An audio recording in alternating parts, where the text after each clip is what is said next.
나를 사랑하는 성도들 나를 맞을 준비하고 있겠네. 저희들과 한 소리로 찬송 부르기 전에 먼저 사랑하는 주를 배우리. 나의 주를 내가 그의 곁에 서서 배우며 나의 주를 손에 못 자극을 보아 알겠네. 영화로운 시온 성에 들어가서 다닐 때 이 옷 입고 왕궁길을 거니며 금감은거 맞추어서 새 노래를 부를 때 세상 고생 모두 잊어버리리. 나의 주를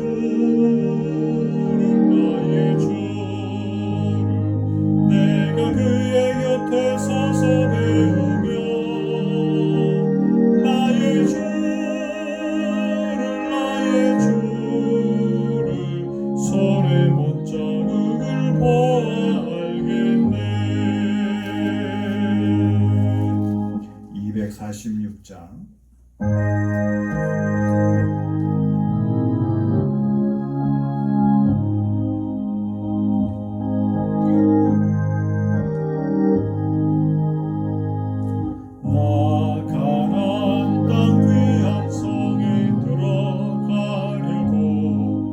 내 무거운 짐 벗어버렸네.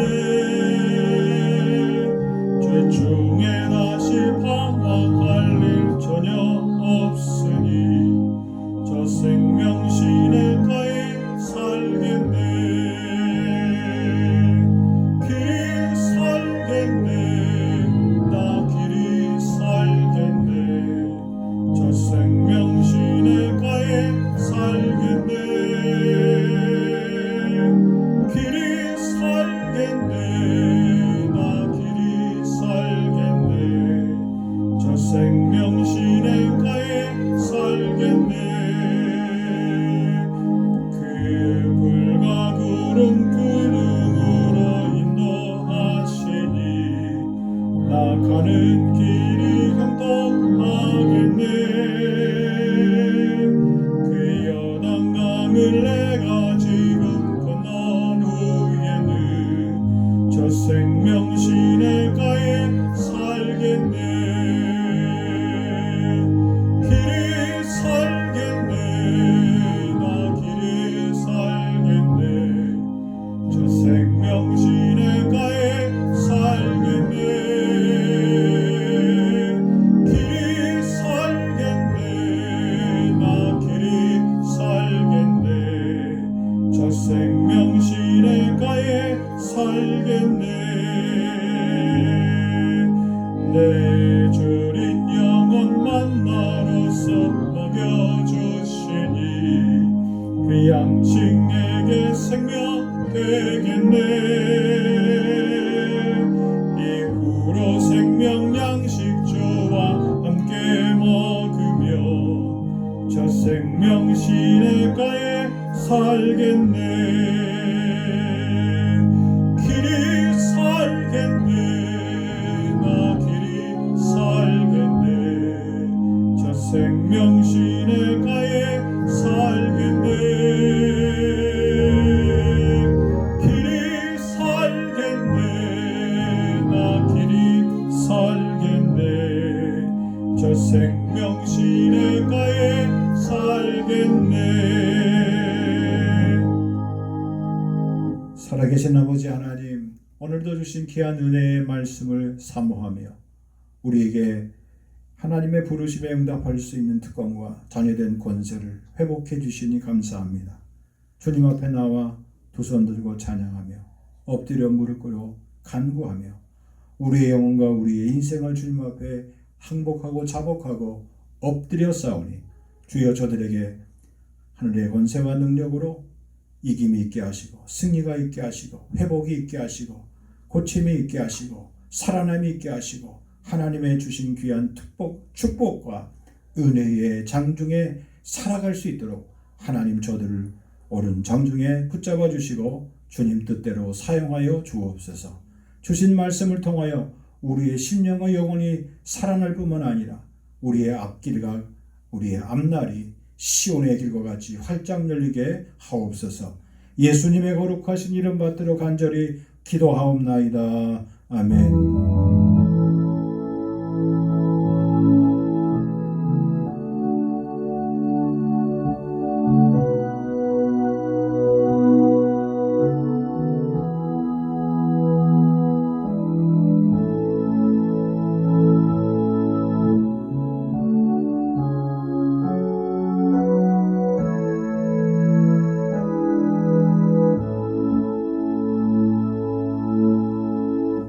성경 말씀은 사무엘상 15장 17절입니다.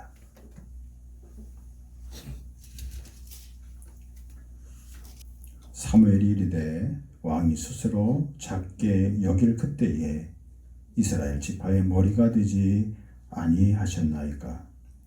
여호와께서 왕에게 기름을 부어 이스라엘 왕을 삼으시고 또 여호와께서 왕을 길로 보내시며 이르시기를 가서 죄인 아말렉 사람을 진멸하되 다 없어지기까지 치라 하셨거늘 어찌하여 왕이 여호와의 목소리를 청종하지 아니하고 탈취하기에만 급하여 여호와께서 악하게 여기시는 일을 행하였나이까.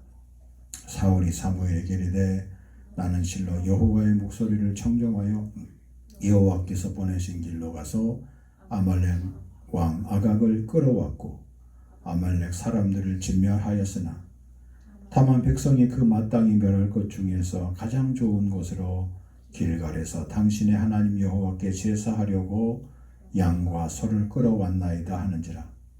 사무엘이 이르되 여호와께서 번제와 다른 제사를 그의 목소리를 청정하는 것을 좋아하신 것 같이 좋아하시겠나이까.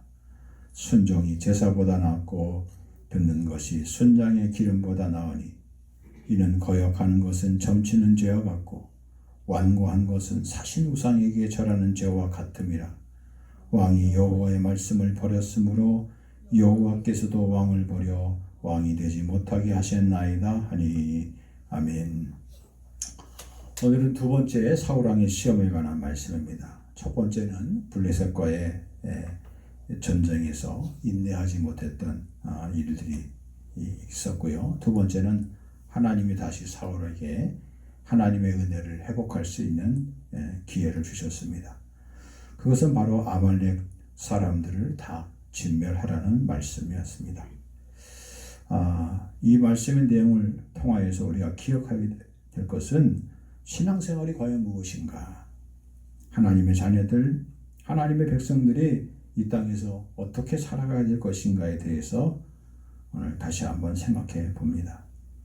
믿음 생활은 늘 이러한 생과 사의 길에서 하나님의 뜻을 묻고 하나님의 뜻을 짚어가며 살아야 하는 것입니다. 그럼 하나님은 왜 사울왕에게 아말렉을 진멸하라는 말씀을 하셨을까요? 첫째로 하나님이 누구신지를 분명히 가르쳐주기 위함입니다. 사울왕의 생각이나 우리 생각에 하나님의 명령이 무자비하게 여겨지고 너무 과한 명령이 아닌가 생각하게 되는 순간 어떤 일이 벌어질까요? 하나님의 명령에 의심이 생기는 겁니다. 하나님의 말씀에 의문이 생기게 된 겁니다. 하나님의 창조와 하나님의 섭리의 법칙에 의심이 가고 그리고 금이 가기 시작하면 그럴 때 바로 내 생각과 내 판단이 내 생활에서 우위를 점하게 되는 겁니다. 오늘 분명히 말씀해 보니까 뭐라고 말씀하고 있습니까? 23절에 거역하는 것은 점치는 죄와 같고 완고한 것은 사신 우상에게 절하는 죄와 같다 그랬습니다. 하나님을 불성은정했던 사울왕의 모습이 여기 잘 그렇게 설명되고 있는 겁니다. 성경에서 말하는 죄가 무엇입니까? 관역을 쏜 화살이 맞지를 않고 목표를 벗어나서 빗나간 그런 현상을 가리켜 죄라고 말합니다. 분명히 겨누기는 겨눴어요. 목표는 알긴 알았어요. 그렇지만 내가 쏜 그 화살이 관역에 맞히지 못하고 빗나가게 된 것처럼 하나님과 나 사이의 관계가 처음에 작은 차이에서 마지막엔 그것이 엄청난 격차를 벌여서 마침내 목표에 도달하지 못하는 화살과 같음을 우리가 알 수가 있습니다. 본문 2절 말씀에 하나님은 사울왕에게 아말렉 사람들이 어떤 사람들인가를 분명히 말씀해 주셨습니다. 15장 2절 말씀입니다. 만군의 여호와께서 이같이 말씀하시기를 아말렉이 이스라엘에게 행한 일, 곧 애굽에서 나올 때에 길에서 대적한 일로 내가 그들을 벌한다 말씀하고 있습니다. 그리고 3절 아말렉을 쳐서 그들의 모든 소유를 남기지 말고 진멸하되 남녀와 소아와 젖먹는 아이와 우양과 낙타와 나귀를 죽이라 말씀하셨습니다. 하나님의 생각은 분명합니다. 하나님의 계획은 변함이 없습니다. 하나님은 마치 시계바퀴에 그 수명이 다해서 멈추어진 것처럼 소용없어서 폐기 처분되는 것처럼 하나님의 심판대에서 역사의 운명을 다한 사람들이 역사의 무대에서 내려오는 것과 똑같습니다. 사울은 이러한 하나님의 계획과 섭리에 이의를 제기한 겁니다. 자신의 생각으로 합리적인 의심을 들이댄 겁니다. 그래서 겉으로는 순종한 모습을 갖추었으나 그의 내심 속에는 자기 생각대로 하기로, 자기 판단대로 처리하기로 결심했던 겁니다. 그 결과는 사울의 생각에는 조그만 차이인 것 같았지만 그 결과는 엄청난 차이를 초래했습니다. 7절, 8절, 9절입니다. 사울이 하일라에서부터 애굽 앞 수레이까지 아말렉 사람을 치고 아말렉 사람의 왕 아각을 사로잡고 칼날로 그의 모든 백성을 진멸하였으되 사울과 백성이 아각과 그의 양과 소의 가장 좋은 것 또는 기름진 것과 어린 양과 모든 좋은 것을 남기고 진멸하기를 즐겨 아니하고 가치 없고 하찮은 것은 진멸하니라 그랬습니다. 실제로 사울왕이 행한 행동에 대해서 사무엘 선지자가 그에게 엄하게 꾸짖자 사울의 한 변명이 무엇입니까? 20절 21절에 보니까 나는 실로 여호와의 목소리를 청정했다 그렇게 우깁니다. 여호와께서 보내신 길로 갔다 말합니다. 아말렉 왕을 끌어왔다고 말합니다. 그리고 아말렉 사람들을 진멸했다고 말합니다. 다만 내가 행하지 않은 것은 마땅히 멸할 것 중에서 가장 좋은 것으로 남겨두었는데 목적이 분명했습니다. 길갈에서 당신의 하나님 여호와께 내가 제사하려고 양과 소를 끌어왔다고 그렇게 말합니다. 조그만 차이인 것 같고 인식의 차이인 것 같고 판단의 차이인 것 같지만 사실은 사울왕 자신이 자기의 행한 일에 대해서 스스로 자기를 속이는 일을 행했던 것을 알 수가 있습니다. 늘 이처럼 죄악은 죄의 쓴뿌리는 이렇게 처음에 시작이 작지만 그 파급 효과와 결과물은 엄청나게 달라지는 것을 알 수가 있습니다. 결국 사울왕의 불순종은 사무엘과 하나님의 마음에 크나큰 근심의 거리가 되고 말았습니다. 11절 말씀 내가 사울을 왕으로 세운 것을 후회하노니 그가 돌이켜서 나를 따르지 아니하며 내 명령을 행하지 아니하였습니다. 하나님의 정확한 판단이에요. 하나님의 사울을 평가한 내용이 무엇입니까? 여기 보니까 그가 돌이켜서 나를 따르지 회개해서 하나님 말씀 순종의 자리로 그가 돌아오지 아니했고 하나님이 하신 명령을 행하지 아니했다고 그랬습니다. 사무엘이 근심하여 온 밤을 하나님께 부르짖었다고 그랬습니다. 사단은 하나님의 자녀들이 하나님의 백성들이 하나님의 말씀에 겉으로는 순종하는 척할 수 있어도 거기에 내 생각과 내 판단에 이상한 느낌이 들도록 만듭니다. 그리고 마침내 하나님의 뜻과 섭리에 심각한 오류가 있는 것으로 판단하도록 끊임없이 우리를 부추기게 되는 겁니다. 결국 하나님께서 사울 왕에게 아말렉을 진멸하라고 말씀하신 것은 하나님이 누구신지, 하나님이 어떠한 분이신지를 우리에게 가르쳐주기 위함입니다. 하나님 앞에 첫째도, 둘째도, 그리고 셋째도 시작과 과정과 절차와 결과물 가운데 하나님이 말씀하신 순종의 길로 나아갈 수 있는 복된 우리의 삶이 다 되기를 주의 이름으로 간절히 축복합니다. 두 번째, 사울왕의 아말렉 사건 가운데서 하나님께서 우리에게 주신 말씀의 교훈이 뭡니까? 오늘 우리의 아말렉이 누군지 그것을 알게 해줍니다. 본래 아말렉 사람들은 강도들, 강탈자, 약탈자들입니다. 그런데 이들은 원래 아브라함과 그 이삭을 한 조상으로 모신 사람들입니다. 우리가 아는 것처럼 이삭에게 야곱과 에서가 있는데, 에서와 야곱이 두 아들이 있는데, 에서의 직계호서는 붉은 옷을 입었다 해서 에돔이고요. 그리고 그 에서의 손자 가운데 아말렉이라는 손자가 나옵니다. 그러니까 혈통적으로 보면 이스라엘과 남도 아닌 겁니다. 성경 말씀에 보니까 민수기 24장에 아말렉을 뭐라고 표현하고 있습니까?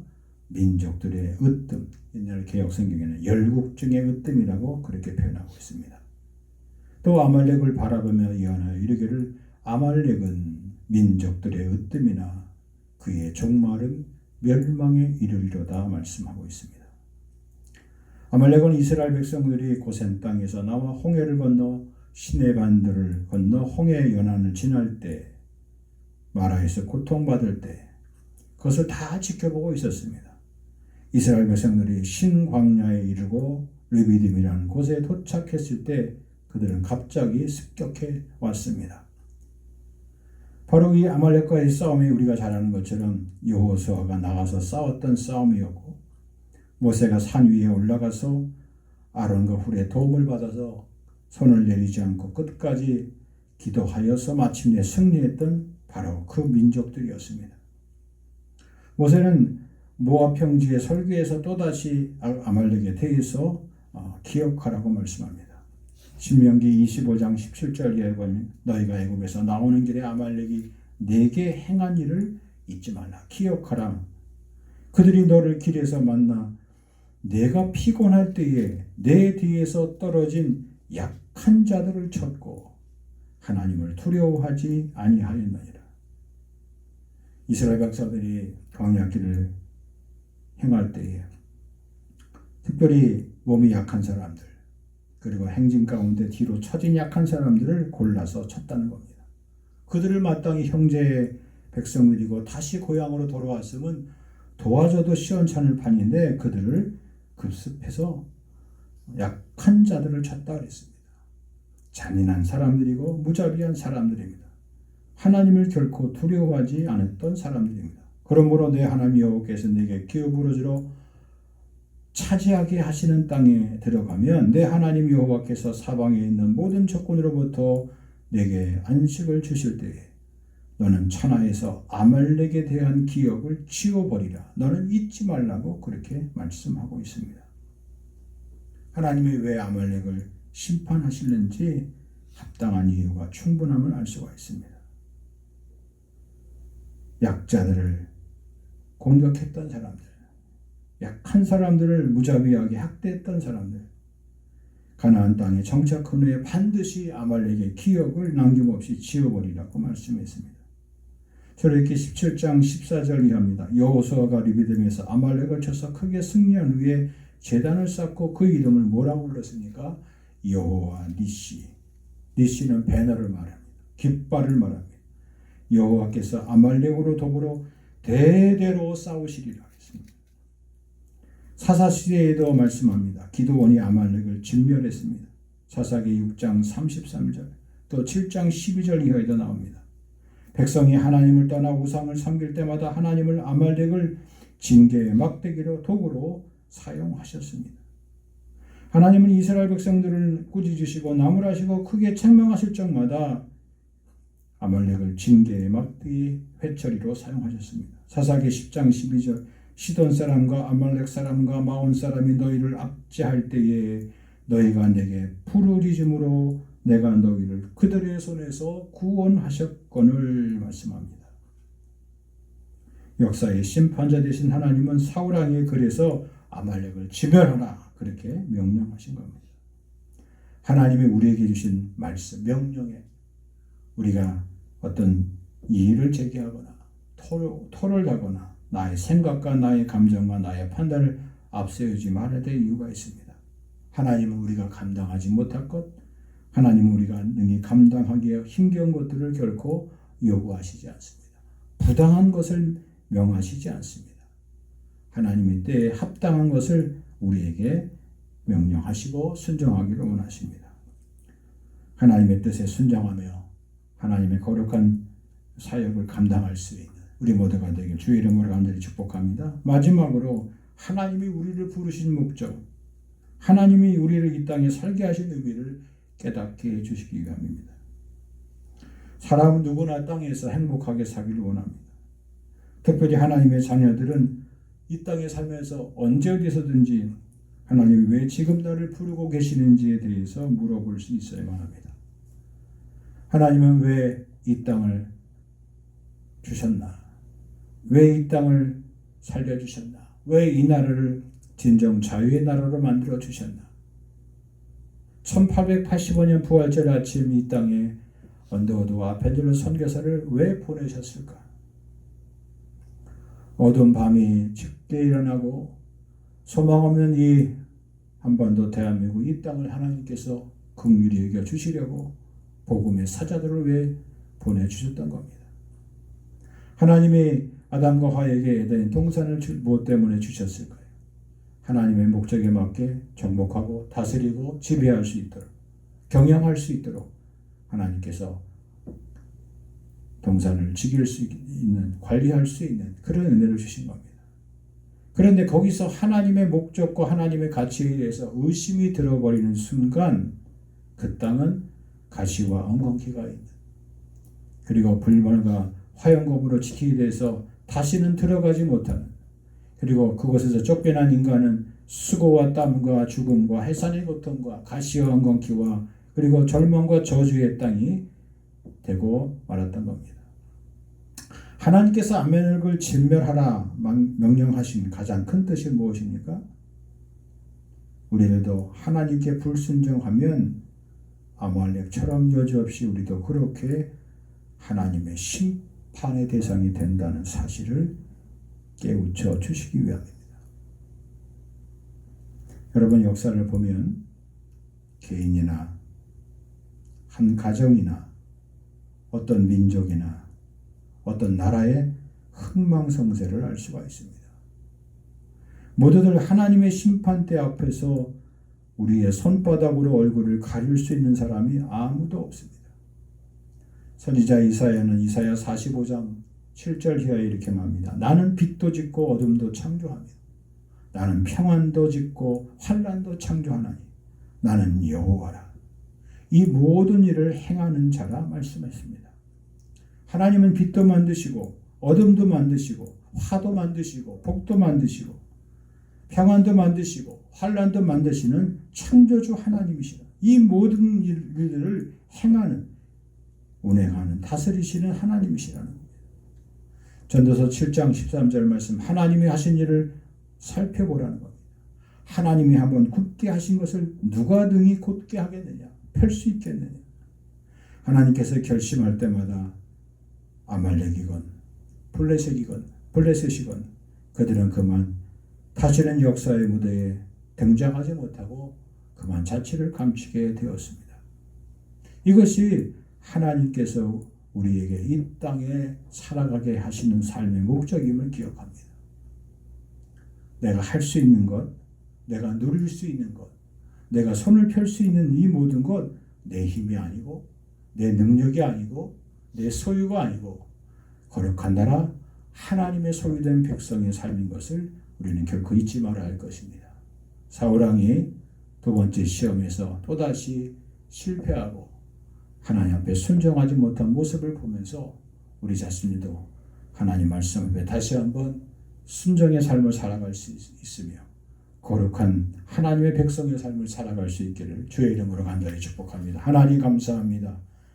우리에게 감당할 시험을 주셨지만 우리는 감당치 못하겠다고 하나님의 시험과 하나님 말씀 앞에 때때로 내 생각을 앞세워서 하나님의 뜻을 아버지 하나님 불신할 때가 얼마나 많이 있습니까? 사울왕의 불순종하는 모습을 통하여서 주님 우리 자신과 하나님 심령에 근심을 가져둔 일이 일어나지 않도록 거룩한 백성 하나님의 자녀된 삶 권세와 능력을 바로 지켜 행할 수 있도록 하나님 도와주시고 주님 저희를 긍휼과 자비로 이끌어 주옵소서. 이제는 부활이요 생명 되신 예수 그리스도의 은혜와 하나님 아버지의 크신 사랑과 성령의 감동 감화 교통 충만케 하심이 하나님의 크신 사랑과 섭리의 역사를 주님 늘 인정하며 순종하며 살아가기로 결심하는 심령 위에 길이 함께하여 주시옵기만을 간절히 축원하옵나이다. 아멘.